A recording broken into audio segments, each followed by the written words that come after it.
Always impressed. People are so much more responsive than folks in my school. So I'm Betsy Farmer. I'm the dean. Oh, stop it, people in my school, for laughing.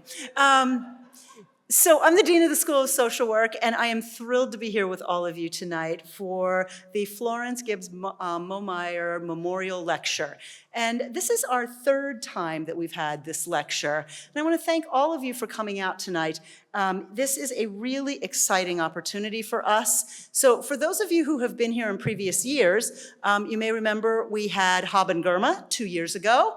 And if I can summarize in one sentence, one of the things that Haben left us with was the idea that disability is not the problem, ableism is the problem. And then last year we had Temple Grandin, and Temple talked to us about the different ways of knowing, the different ways of thinking about the world, and the possibilities that arise when we let various ways of thinking actually enter into our problem solving and our way of approaching issues. And so tonight we're extremely excited to bring Josie Badger into this conversation and this sequence of thinking about, in the last 2 years, I think we've had really big ideas of different ways of reframing and rethinking about the world. And what Josie has done so wonderfully in her career is to really think about what are the implications of that? What are the policy issues? What would you need to change to actually make ableism not be a problem, to make different ways of living and thinking and being a way that everybody can contribute to society. And we're going to hear a lot about that tonight. And so I want us to all open our minds and think about how we can be part of the solution. And I hope that we come away from that. We really wanted to do this year because we, as everyone knows, are in an election year. What we're going to be hearing tonight in terms of history and in terms of the current world is that Pennsylvania has been and is on the cutting edge of policy change, of innovation, of forward thinking in terms of disability policy and approaches to integrating people who have different abilities into society and making sure that everyone can thrive. And so we're going to be hearing a lot about that tonight. And as we go into this election year, those issues of how can everyone thrive are so critical to what we're thinking about as a society. So I am incredibly grateful to have Dr. Josie Badger join us tonight. But before I turn it over to her to talk, I want to turn it over to Alan Momeyer. And Alan, as many of you in the room may know, is an alumnus of our school and took his MSW into interesting directions in the business world and has all kinds of fascinating stories, but that's not what he's here for tonight. He and his brother Rick have endowed the Momeyer Lecture Series in honor of their mother. And I've asked Alan to talk to us a little bit tonight about his mother, why they were inclined to do this in her honor, and what she meant to the state of Pennsylvania and to disability advocacy in the United States. So, Alan?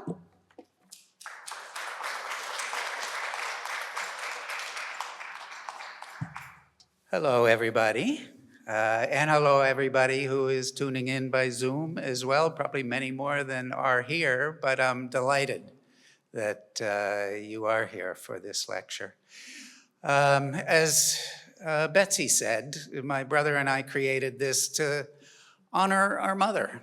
She was the executive director of the Pennsylvania Association of Retarded Children, retarded citizens, as they were then properly termed back in the 50s and 60s. And if anybody who would remember way back then would remember that there were no such kids with intellectual disabilities in the public schools in Pennsylvania or any of the other 49 states. Nowhere. And it was Pennsylvania that led the way in making that change. There was a big case called Park versus Pennsylvania. They sued the Pennsylvania state legislature and they won.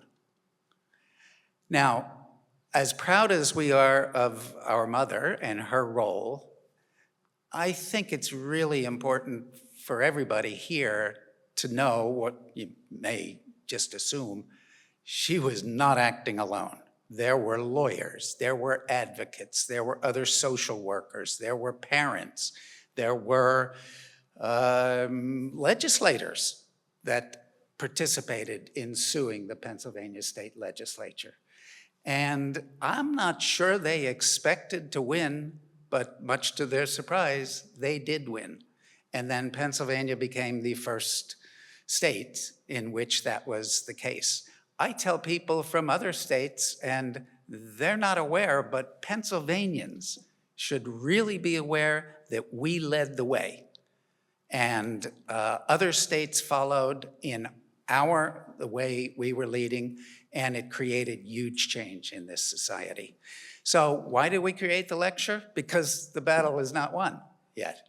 And it's not just a matter of kids with intellectual disabilities. It's people with all kinds of disabilities that there remains some still in our society, some opposition to, some discrimination to, and we couldn't think of a better thing to do than to help create a program like this that would bring in experts like Betsy cited and like we have today. So there's no end to this. We'll be back here next year, and I hope you'll be back here next year as well, because as I said, the battle is not won, and we got a long way to go. So thank you.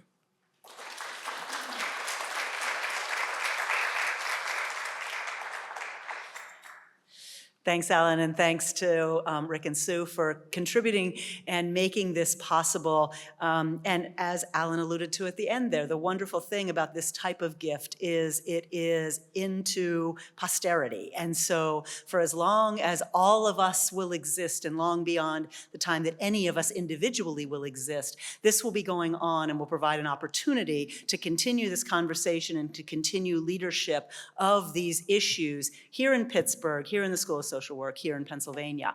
So I'd now like to introduce Dr. Lee Cully, who is the Director of Disability Resources and Services here at Pitt. And Lee is a wonderful partner and advocate in her own right, and also comes with a huge team of folks who are sitting around this room at the moment, who serve our students here at Pitt to make sure that that things are accessible, equitable, that people have an opportunity to participate in higher education in the ways that they should be able to. And so Lee, if I could ask you to please come up and introduce Josie.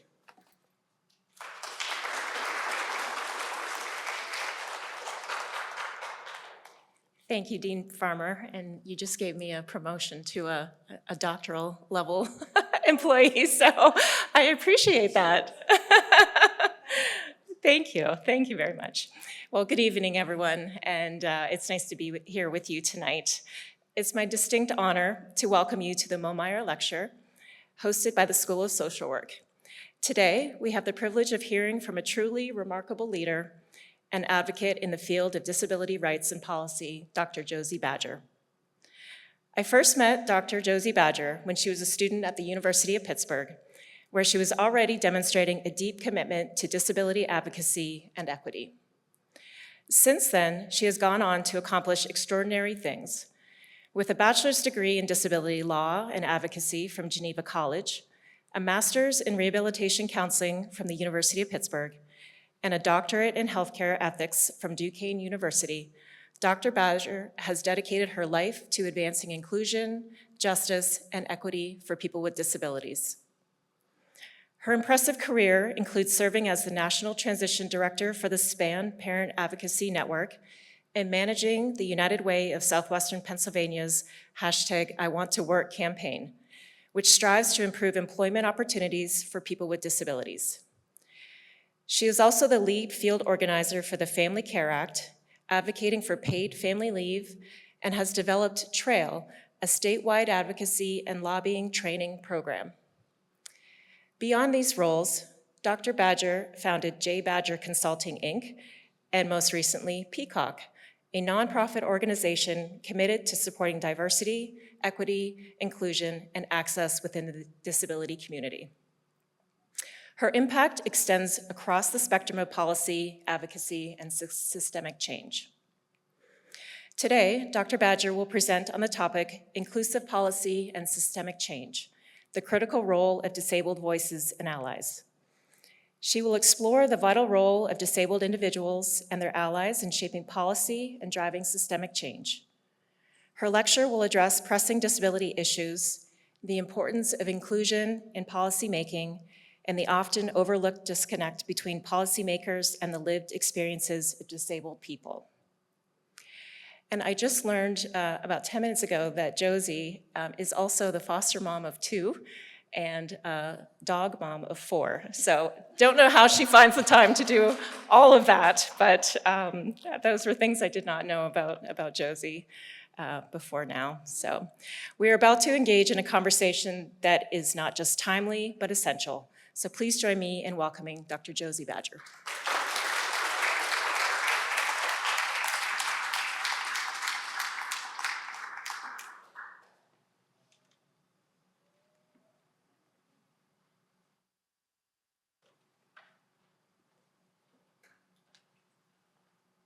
Okay, so hello everyone, and I am always so excited when people tell me what I'm supposed to speak about because I forget sometimes. I'm like, oh, that was it. And so tonight, this is going to be a casual conversation. That's who I am, and that's how I want this discussion to be. Because for too long, people with disabilities, for one reason or another, have been excluded from conversations, from lectures like this, from the education to be at the table when decisions are being made about their lives. Sometimes that has to do with the formalities that our society had put in place. And I'm going to look back at the Park ruling that a lot of times individuals with disabilities, especially those with intellectual disabilities, were seen as not fit to be in public. There were, and this is so sad to me, but things called ugly laws, and in some countries they still exist, that prevented individuals that had disabilities that maybe looked different from other individuals from being in society because it might disturb individuals. I had this amazing opportunity to speak at this event. Goodness, it's been a few years, called One Young World.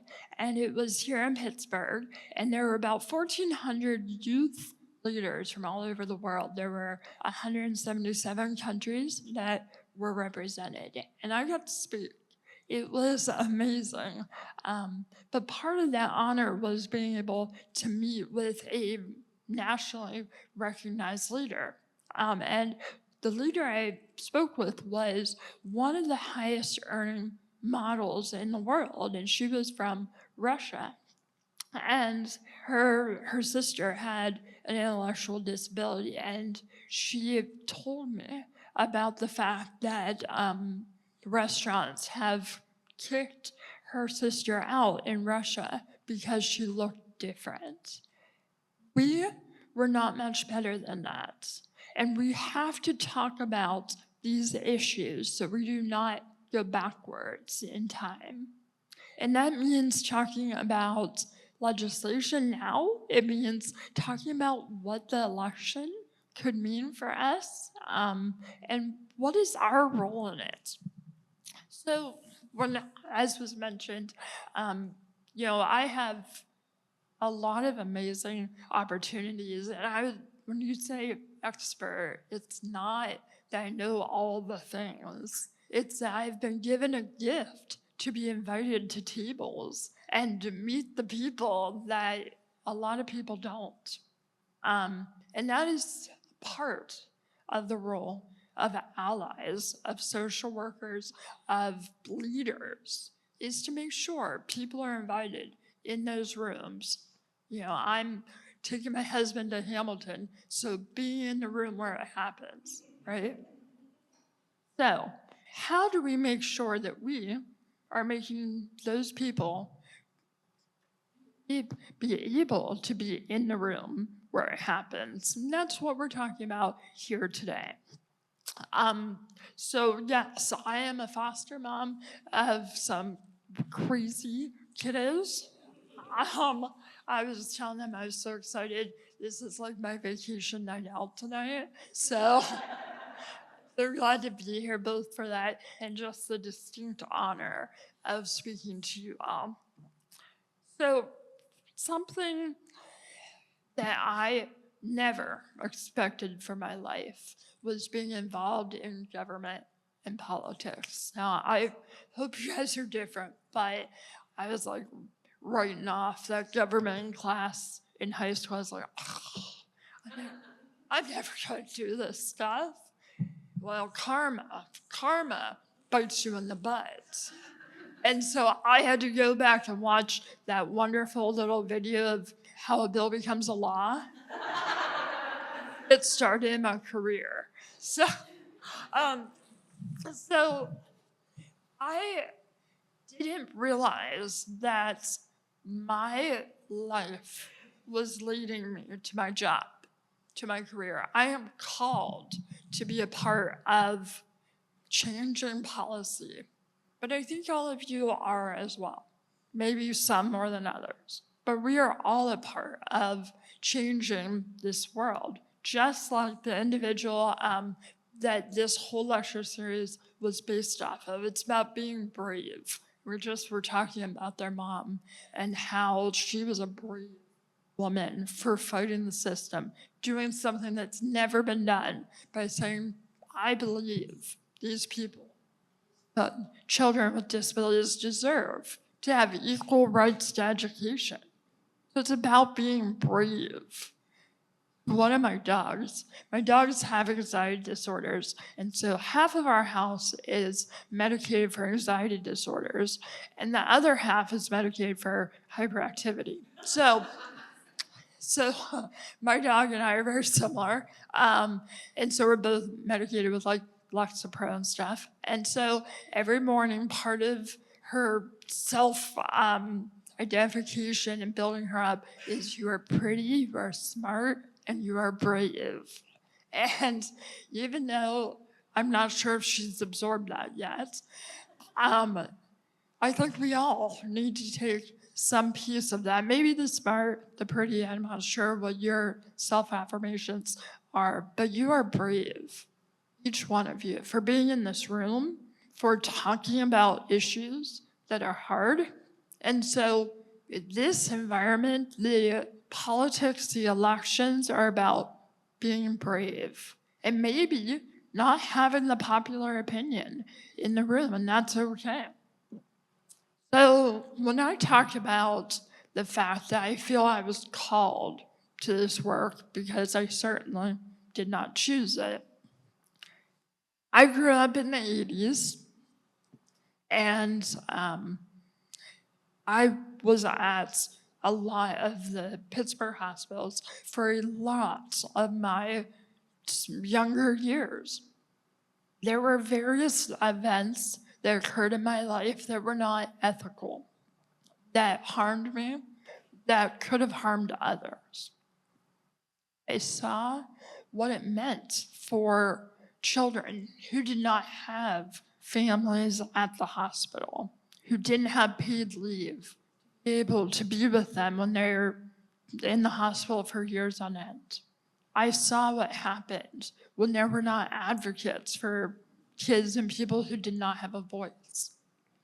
Then, as I graduated with my doctorate, I was trying to look at jobs, like, oh, now I actually have to get a job. What am I gonna do? And I realized that I could not afford to be successful. What I mean by that is my medical bills are probably about $500,000 every year. And without medical assistance or Medicaid, there is no private insurance that would pay for those bills. And the only way to be able to stay on Medicaid is to stay poor. And so I had to figure out a way to stay poor to be able to survive and work. So that was really the initial reason I started my businesses. It was I didn't want to be a business owner. I had to be able to do work, to be able to do the work that I worked so hard to get to. And so those inequities in our system led me to being a part of what I hope are the changes in our policies. So tonight, we're going to talk a little bit about the disconnect between the true lives and experiences of people with disabilities and the policies that directly affect our lives. There is a significant danger when we start writing laws that will affect people without those people being a part of those discussions. I think that you all could probably think of a few places where that happens even today. It is dangerous when we start talking about healthcare without people that use it for everyday survival are not a part of those conversations. It is critical that we make sure people with disabilities are in those rooms. And probably if you all think back, there was probably someone in your life that helped you to be in the room where it happened, to make sure that you were a part of decisions that affected your life. Maybe bigger than that, I'm not sure. But I think about the people that brought me into the conversation. There was an individual who worked at United Way. There was a lobbyist. Now there's legislators that call me to say, what would this look like for a person with a disability? And again, I think a lot of us, maybe at one point, felt that legislators knew all the things, that doctors know all the things, but I can tell you that no title in the world truly dictates a person's knowledge or experience. Most legislators do not identify as individuals who either have disabilities or are family members of people with disabilities. So it's our job to make sure that they are made aware of the issues that are facing our community. Our stories are vital. So you've probably heard the picture is worth 1,000 words, and to some extent that's true, but a person's story is worth 1,000,000. When we can start to put together the individual's lived experience, their stories connected to a policy, all of a sudden things make sense. All of a sudden it's understandable why certain laws would detrimentally affect us. So we know that there are laws that have been made that seemed to make sense, but ultimately have hurt people with disabilities. And something silly is something like making jaywalking illegal. When you grow up in a place that has no curb cuts or really shiesty sidewalks, you end up driving on the road a lot. That is a criminal offense in some places. Other ones are Medicaid. There are so many eligibility barriers because they're so concerned about fraud that people are not even able to live the lives they want, to be able to give back to their community, to be able to have jobs. Meanwhile, we are paying for people with disabilities education, which is wonderful, but we're not allowing them to use their God-given abilities and their education to give back to society, and that is wrong. So I was just literally talking about this with my mom on our way here. We obviously have really exciting conversations. But I was saying, I'm worried because I have to prove once again to the government that I'm still disabled. Promise that didn't change. However, in America, disability is not directly related to a diagnosis, to a condition, to a limitation. It is based on our inability to work. And so if you're able to work, surprise, you're not disabled. So what does that mean? That means that I'm terrified that maybe my business did too well. What do I do? What if I lose that Medicaid that pays for my ventilator, my wheelchair, my nurses? What does that mean? Also, similar with marriage. If you marry an individual who makes some amount of money that makes you no longer eligible for Medicaid, you lose that coverage. And Medicaid is the only provider that will cover long-term disability supports. So we are telling people with disabilities that you cannot work and that you shouldn't find love, joy, happiness. What are we telling people with disabilities, and what are policies telling the world about disability, about ableism, about the fact that somehow we not only have a physical or a mental disability, but we are also unable to work, own a home, get married. That is the problem that we're facing when people with disabilities are not in the room where it happens.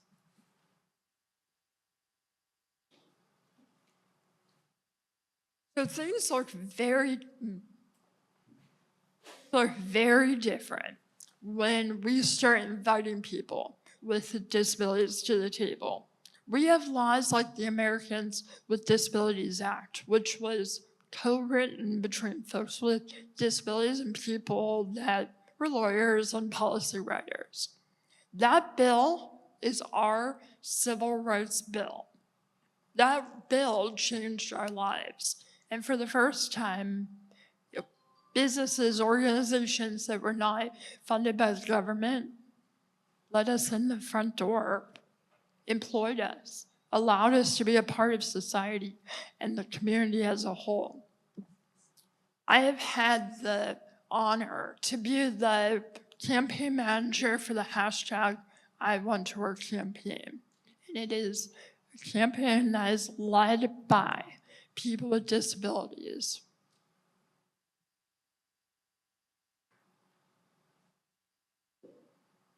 Sorry, my voice is harsh from yelling at the kids. Okay. So I Want to Work has been an amazing effort that has been replicated throughout the country that was run by people with disabilities to improve the employment outcomes of people with disabilities with primarily employment settings. So we've had 3 pieces of legislation unanimously passed by the House, Senate, and the governor. But it wasn't because this stuff was earth-shattering. It's common sense. Most of the legislation that is most needed is common sense legislation. It's about making sure that kids with disabilities have the same opportunities for jobs as everyone else.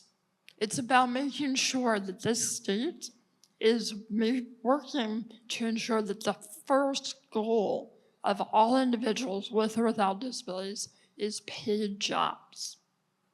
Not going into an institution, not going into segregated settings, but a real job. And then the last one, which is like my baby, was MAUD, Medical Assistance for Workers with Disabilities, Workers with Job Success. That bill will allow me to have the jobs of my dreams, to be able to own a home. What it does is it allows people with disabilities to work, to pay a premium for Medicaid, and to earn. For the first time, people can do well in a job. They can own other houses, they can have a retirement. Without mod, those with disabilities cannot even have a retirement plan. This is huge, but it's not something that's unbelievable or earth-shattering ideas. It's common sense ideas. And the only reason it wasn't out there before was because it was never brought up. People with disabilities were not consulted. And so that's why both people with disabilities and allies need to be at the table where it happens.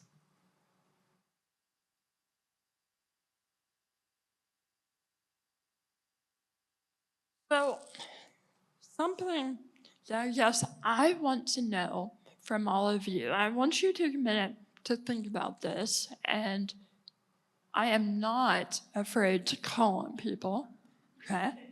I want you to think about where you are in your life right now and potentially the future role, whether it be through your job, through family.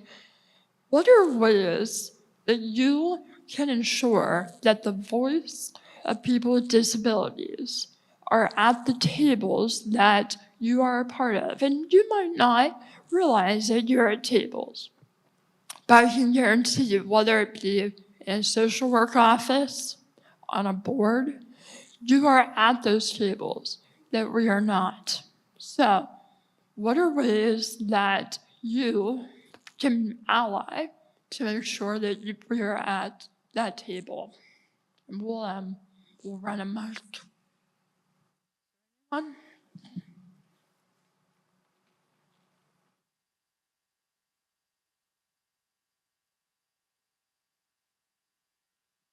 Just raise your hand and either Katie or myself will bring a microphone to you. What are ways that you can make sure the voice of those with disabilities are at the table?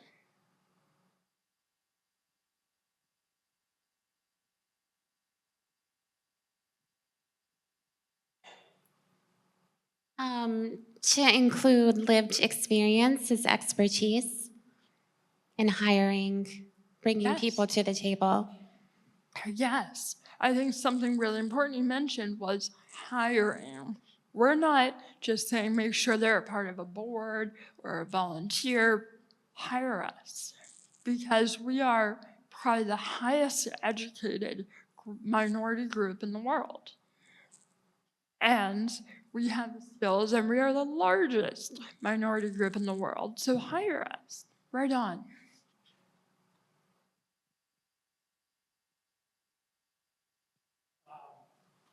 I actually do hire people, all the people in the agency where I work, including myself and all the other administrators, have mental health disabilities. And everyone we hire has a history of lived experience. But in addition to that, people that I supervise go out in the community, we get referrals, we see people who are in early recovery from mental health disabilities. And one of the things I think that has been important that we've been able to do is that we help them advocate for themselves. And we've also gotten to be involved in clinical treatment teams and anywhere in terms of anywhere they need to get assistance, housing, all those kinds of things. As long as the person we're working with wants us to do it and wants us to be involved, then we help by going with them, supporting them, and advocating for them. Anyone else? Oh, I have a couple.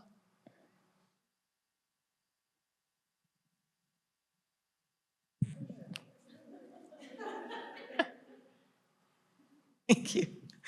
So I am involved with the Fulbright organization, And Fulbright has had, as part of their inclusive activities, they do have students with disabilities come to the United States. However, it's just not enough to do that, right? So part of the challenge has been, when I was more involved with Fulbright, is that students coming to other universities would contact me, even though I'm at Pitt and they were at Penn State, but they wouldn't have accessible housing, right? And even if the campus was actually more accessible than Pitt, which is a tough campus, there was no housing, and there was no housing that was affordable, more importantly, for a student from Palestine. And so it was very hard sort of to be in this position to advocate, because it wasn't my university, to be able to stay in touch with this young woman and try to find resources. But I feel like people with disabilities who are students who should travel, who are worthy of Fulbright, should be actually able to do it, Yes. right? And that was a real eye-opener for me. It's like, it's not enough just to say, oh yeah, you can get an award. The organization has to do way more than that. Well, you did some hard work and you were brave, and I appreciate that. I tried. Yes. Yes. Hi, Josie. Hi. I think in my experience for people who work for social service agencies that don't specifically focus on serving people with disabilities, it's harder for them to see people with disabilities in the people that they serve. So, they might be discounted, and it's easy to say, well, we don't serve them because we don't see them. And so I think one of the most important things to do is actually ask people if they have a disability, and then to look at your outcomes for those people with disabilities to make sure that you're serving them effectively. And then, so that's for if they're coming, you just don't realize it, but they might not be coming because your outreach methods might not be accessible. They might not be able to read your website, or they might not be able to come to your, to your location. So I think just some sort of level of universal design is also helpful. Yep, absolutely. Thank you guys, I appreciate that. So you brought up so many important things. One is, if we invite folks with disabilities to the table, to the college, we better be ready to have them fully involved, fully engaged. What does that mean? And sometimes people are not brave enough to even invite us because they hear disability. Oh my gosh, lawsuits, they think all of this stuff, rather than just asking the question, how can we make sure that you can fully participate in being a part of our work or this project? And thinking outside the box, how do we make sure all people, universal design, can be a part of the work that we do and the efforts that we are working towards? And, I think something that legislators or change makers, not just legislators, often avoid talking to us, in part because they're scared. They're scared of how to communicate. They're scared about what we might say or ask for, and so they don't ask. And a huge part of that piece is being that first person to raise their hand, being the first person to ask the hard questions, or to call that legislator and say, hey, this is a problem. Let's talk about this. It is sometimes about being that first person. That is why we're here today, because someone was willing to be the first person to make a change. So I want to talk a little bit about the barriers that we're facing today. What are people with disabilities dealing with? We are dealing with everything you are, but sometimes the discrimination, the injustice, and the policies just affect us faster and more. We are often the canary in the mine. We are the ones that stop singing fastest because those policies, those budget cuts affect us first. And so what does that mean then? That means when transportation routes are cut, we're the first ones to have to quit our jobs because we can't find other transportation. When there's not an increase in wages for direct care workers, we're the ones that have to stay at home in bed because there's no one to help get us up. But I think a really interesting one that we don't talk about is climate change. People with disabilities are disproportionately affected by climate change. We know that people with disabilities are often in poorer environments. Sometimes that means in other countries, islands, they're affected directly. There is a lack of emergency support for our population. Likewise, there are more disabilities that are being caused by climate change. Look at Lyme disease. Growing up, I never heard of someone with it. Now, it's everywhere. So disability is becoming more prevalent because of climate change, regardless of why it's happening. So we need to be thinking about these issues that we're not typically talking about to truly explore what disability means. And so I'm going to talk briefly about foster care. So as was mentioned, I'm a foster mom. And the first kiddo that we had temporary custody of was a 8-month-old. And we met them at Children's Hospital. I remember talking to the caseworker on the phone, and we were in the lobby. And I was like, oh, we're over by the desk.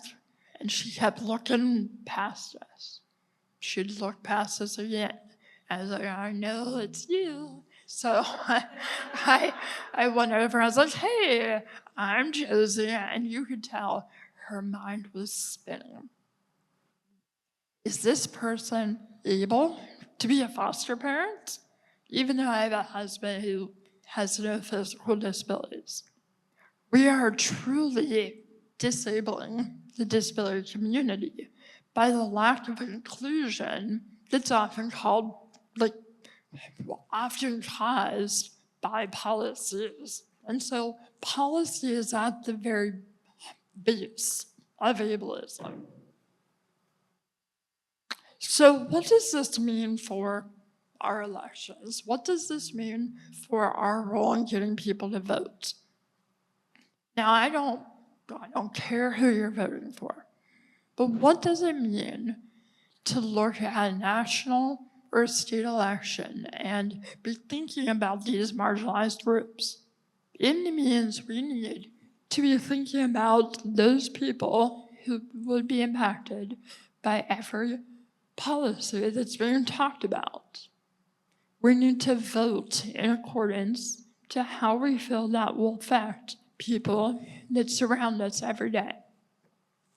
So many folks are like, oh, well, we don't make this place accessible because no people with disabilities come here. Well, no crap, because it's inaccessible. So we need to build the world to make sure people can come. And we need to have policies to ensure that all people are welcome to the table. So what does this mean for all of you? This means being involved. This means calling out injustice. It means making sure that you're asking the hard questions and that you're okay with receiving the hard answers. Let me tell you just a story about some of my initial work in the Capitol. Now, one thing I'm really happy about is people know me there. I stand out, and that's not a bad thing. People remember me. But when I go into a legislative office, they're always looking for my caregiver, the person that I'm supposed to be there with. Because I shouldn't be on my own. They shouldn't let me loose. And they always look to the able-bodied appearing individual to run the meeting. We have to change that dialogue. We have to assume competence for all individuals. And we need to go directly to them for their own expertise in their lived experience. So one of the visits I went to, I felt that I nailed this conversation. I was talking about all of the statistics about why it's so important to make Pennsylvania employment first state, and all the numbers.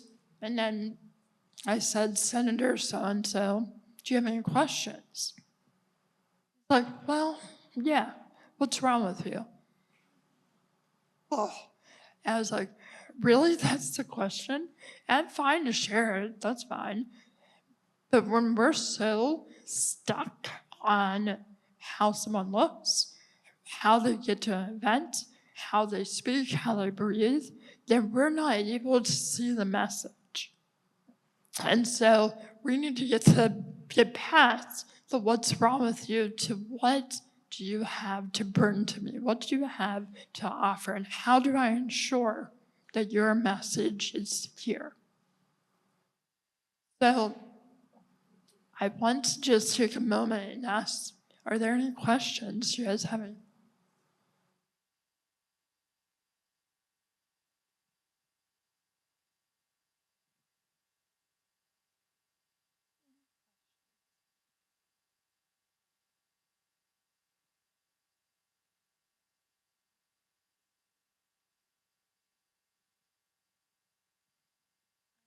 I admire your experiences going to the legislature. I know for anyone that's daunting. Love imagining you right there. But have you made progress in terms of educating the legislators whom you visit so they won't ask that kind of ridiculous question? So I'm going to say yes and no. So we've had such huge turnover in our legislative body that last session, I think I was told that since 2020, 3/4 of our legislative body that has switched and flipped over. And so every time we have new legislators, we have to teach them all over again. For some of you who have worked in whatever your field is, you probably feel like you've shared the same information year after year for a lifetime. But that's our job. That is our job, to continue to advocate. But what I will say is now other legislators are saying, hey, meet my friend Josie. She is an expert in policy. Talk to her. Here's her phone number, which not always sure that that's what I want, but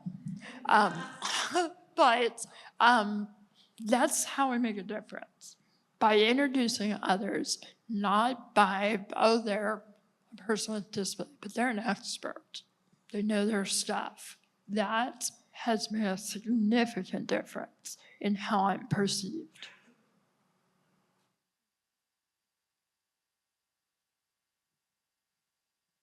I would ask you a question about something we talk about in social work a lot, and that is advocacy across groups. So the world of disabilities is a very broad group, and there's been a lot of talk for decades, maybe centuries, I don't know, about bringing folks together. So folks with intellectual disabilities, physical disabilities, sensory disabilities, mental health disability. I mean, there's all kinds of range. And our society, not only in disabilities, but in a lot of advocacy work, we pit ourselves against each other, and we don't come together and recognize the common elements of what we could be advocating collectively for. And I'm curious, from your perspective, how that's working at the moment in the disability advocacy world. And I was particularly interested in your Peacock work. And I'm thinking we have the Center on Race and Social Problems in our school, and the director is sitting over here. So I am not the person to ask this question. But you present to people as a highly educated white woman. And so you have a lot of privilege. You have a disability, but you also have a lot of privilege. There are people who present very differently, who are perceived very differently. How is the movement working across and within and together at this point, or not? Yeah. So, straight up, when we talk about intersectionality, 90% of the time we are still not talking about disability. We might see it as a minority group, we might acknowledge the lack of access, but we're not talking about the fact that disability is a part of the human experience. It's a diversity. And so we are still left out of those DEIA conversations 90% of the time. And I would say, I know for a fact that folks with disabilities are more likely to be a part of the other marginalized groups. And so we're never just disabled. We are disabled, and for me, living in a rural area, we might have multiple disabilities. We might be a person of color and disabled. Very rarely are we just one thing. And so we're not, I think the disability community is starting to talk about that, but I think that where we're missing is being invited into those other diversity conversations as members and not just visitors. Good question. Let me also say that even within the disability community, we fight against each other all the time for resources. And we know resources are limited, but then we no longer can work for the greater good. We're working for our own self-interest, and we need whole community and allies to be working together to make significant progress. So I'll ask a question, and Yeah. Dean Farmer, you stole my questions, but it was a good one. And this, I want to thank you for your story and for sharing, and it really is eye-opening for me, because I think for many of us who work in the diversity, equity, and inclusion space, we come into that space and are passionate about the areas because we have a personal connection to them, and we're impacted directly by the identities that we're bringing to the table. And so when people with disabilities are not in those rooms, those topics don't raise to the forefront. And so that is so important. My other question actually is, I wanted to hear a little bit more about the I Want to Work campaign. Yeah. You said something that really struck me, because I hadn't even really made the connection to, well, we know in social work, right, the importance of gainful employment and work, and people being able to work in areas that are meaningful to them, and how that has such a huge impact, not only on in terms of stability, but also mental health and well-being, and being able to feel like the work that you're doing has purpose and meaning. And until you mentioned this, I didn't realize how people with disabilities could be have a disincentive to work. So I just was wondering how that campaign is going, what sort of movement and strides have you made, and how others might be able to get involved and partner in that work? So, yes, I think that employment piece is so huge. I mean, how many times as an adult are you going up to someone and saying, "Hi, my name's so-and-so, who are you, what do you do?" That is 90% of the time what we ask a person.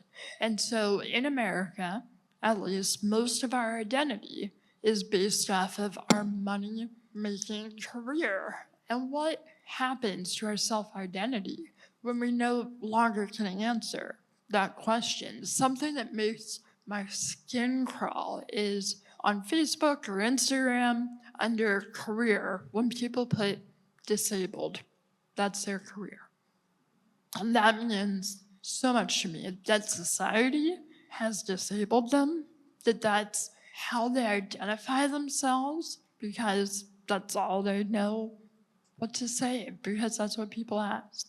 And so when we start ripping a person's ability to have an identity in something beyond the diagnosis, then we are limiting a person's ability to obtain their full potential, their ability to go into a room and be recognized as a knowledgeable source and be listened to. And so that piece is critical for individuals. I'm not saying that everything should be capitalism, that our self-worth is based on our jobs, but we are stripping that immediately from people.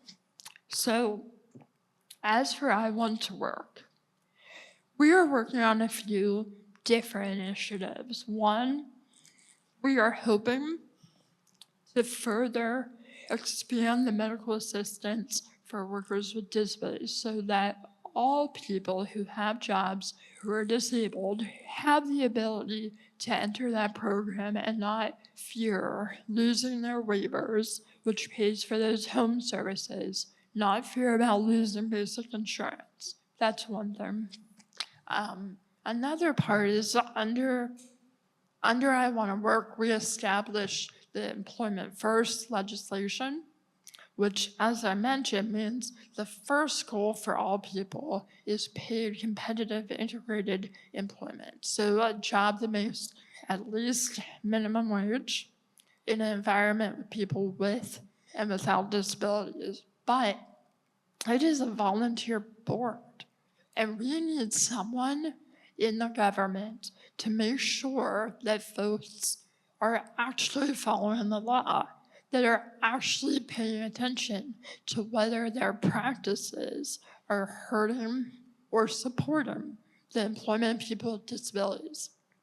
If that is an area that you're interested in either of those, let me know.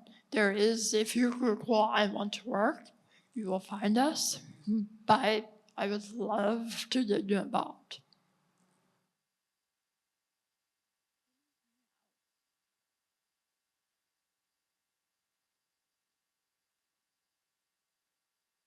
A couple other resources I do want to share with you. So under Peacock, one of the efforts is that we have organized a cross-state set of candidate forums. And October 3rd, we are hosting our virtual Western Pennsylvania candidate forum, and it is just about disability and what they feel the barriers facing folks with disabilities are. And so if you're interested, I can give you my email and make sure you get that info. But we need people there. You know, yes, we want legislators and candidates, but we want people to show how important this is to them. So I'll give you my email if you're ready. So it's Josie, Josie, Badger, like the animal, @gmail.com. Love to have you.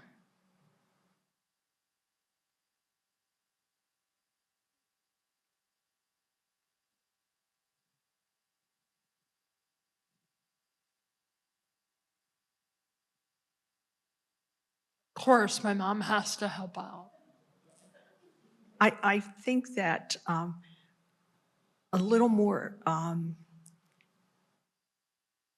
explanation of the trail work that you do, talking about the critical role of the disabled voices and what that means. Sure, so I can talk about trail sale. So originally it was trail, training regional advocates to influence leadership, but we grew too much. So now we're statewide advocates influencing leadership. And what this group is, it was founded through Peacock, it is a virtual training program to support people with disabilities in learning how to work with change makers. Part of that is telling their story. Part of that is setting up meetings with legislators and supporting them and talking to them. But something very cool about it is it's all led by people with disabilities. And we compensate the time of folks who are on there. Something that we had heard was people with disabilities don't have enough money, but they also don't have the time to put towards these activities because they're just trying to survive. And so we want to make sure that we are acknowledging what they're giving to us. The most precious gift is their time.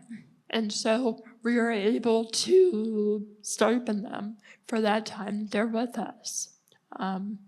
If you want to learn more, once again, just let me know. But we've had over 100 graduates.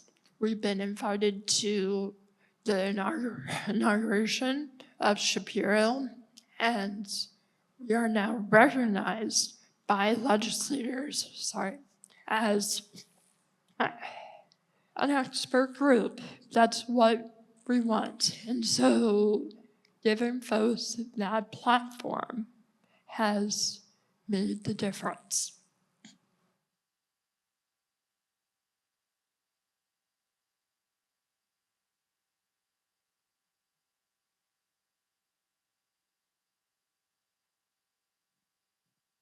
I don't mean to hog this, but I have a question. Oh. So we talk in the diversity, equity, and inclusion world a lot about making environments accessible and having people feel like they belong someplace. So many of us in this room are in higher ed.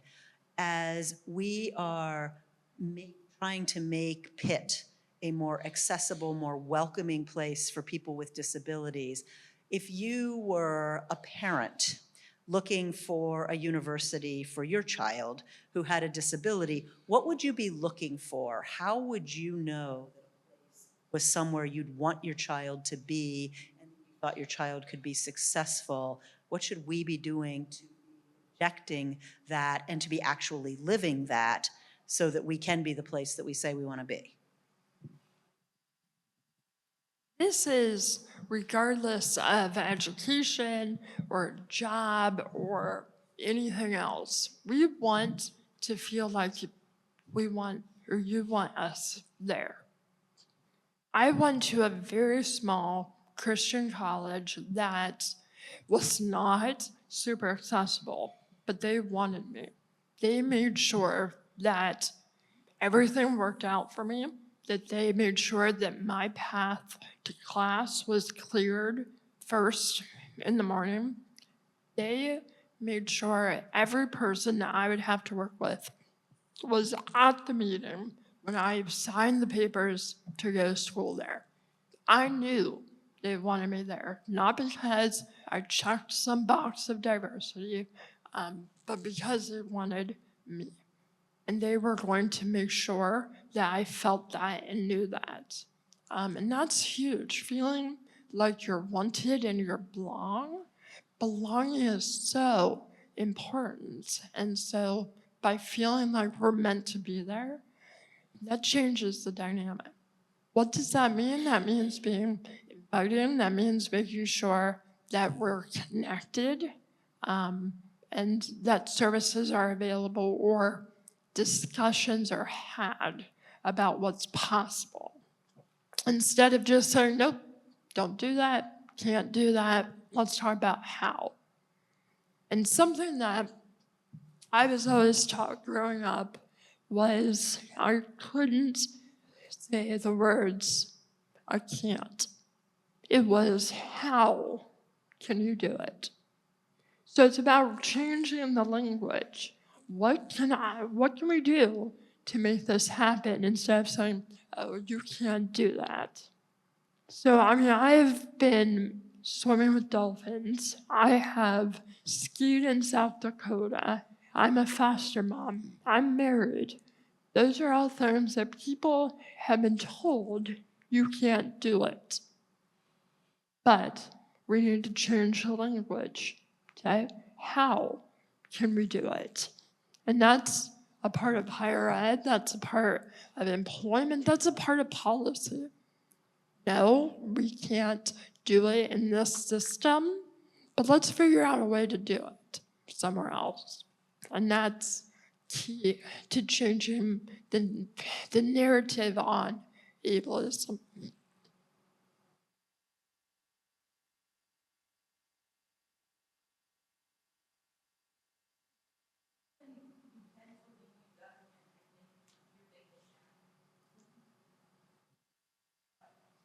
I can also repeat it. I repeat it. Oh, who in Pennsylvania government has been your biggest ally? The person you go, yeah, they'll sign off on this, they'll help us. Yeah, I have a hit list. So I definitely have the list of people that won't, but I have on my phone a list of 12 people that I can text them and say, hey, we have a problem. Can we talk about this?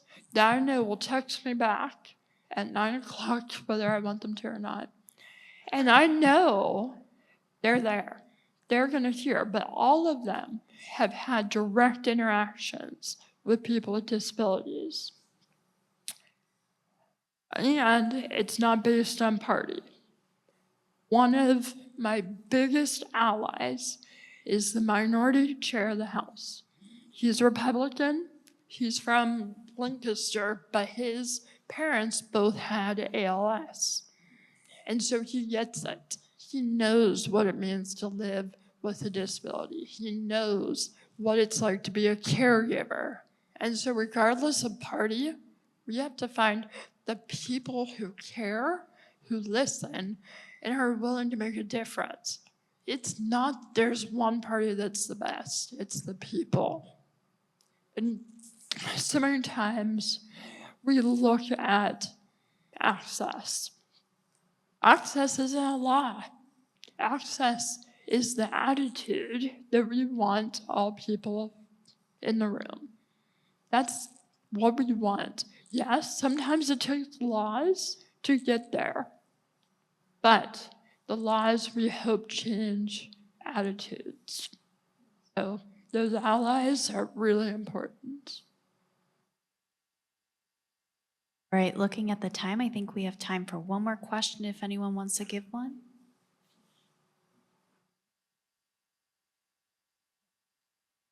One in the back, too.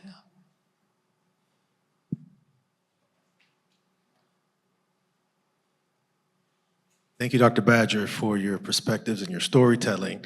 I think reflecting on our region, the city of Pittsburgh, I'm always mindful of the distinct challenges that we have here with racial disparities and what it means for us to try and be a model for change. I'm wondering, when you're thinking about the region, the city of Pittsburgh itself, what does it look like for the city to be a model of change when it comes to supporting the disability community?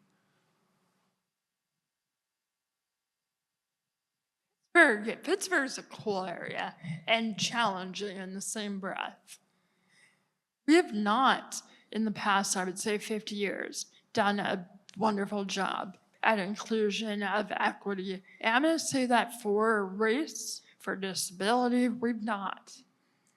But what we have is knowledge. We have young minds, brilliant minds, who are ready to change it up. And that's what we have to lead into.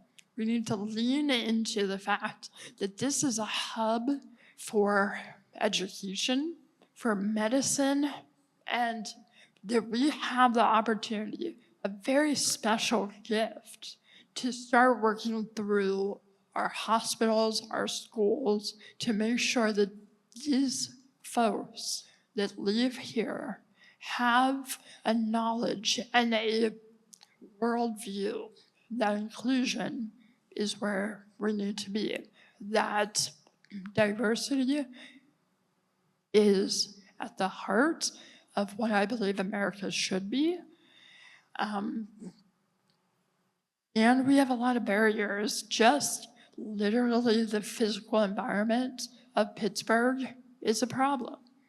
The rivers, the mountains, the hills, the fact that Cardiac Hill is a thing, those are problems. But it gives us the opportunity to show what inclusion can look like. Well, we are at the end of the time that we were supposed to spend together this evening, and we have a dinner to go to. So I just want to thank everybody for coming. We do have a few minutes before we're going to head off to dinner. And so for anyone who has questions, wants to stay and mingle, have some more food and a little bit more drink, we have about 10 minutes before we're going to be leaving the room. So please come up, ask questions, exchange information, whatever is useful to you. I so appreciate you coming and being here. I appreciate all of you coming. And I hope this is the beginning of a conversation and a beginning of a relationship. We don't want this to be a one-off and it's like, okay, we checked that box, we did disabilities now. And so we're ready to move on. But this is the kind of things, and I think I heard the room collectively kind of like, oh, when you pointed out early on the incentive for being poor. And I think that's one of the, when I'm taking away kind of what we're taking away from this year's talk, the policies that are completely disincentivizing people for living the American dream absolutely absurd. And so thinking about those kinds of things. And so this is the future of what we want to think. So I thank you so much. I thank all of you so much. Is there any final thing you wanted to say before we break up into smaller conversational groups? Thank you guys. This has been an honor. And you're absolutely right. We need to make sure that we all know something about the barriers that each other face, whether that be based on discrimination, physical access. We need to be talking about this because so many people don't know the barriers you face in your life, barriers that I face in my life. So let's continue that conversation. So thank you.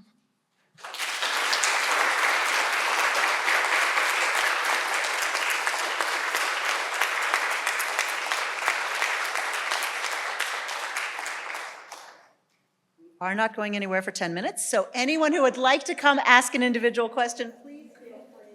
And again, thank you so much for coming.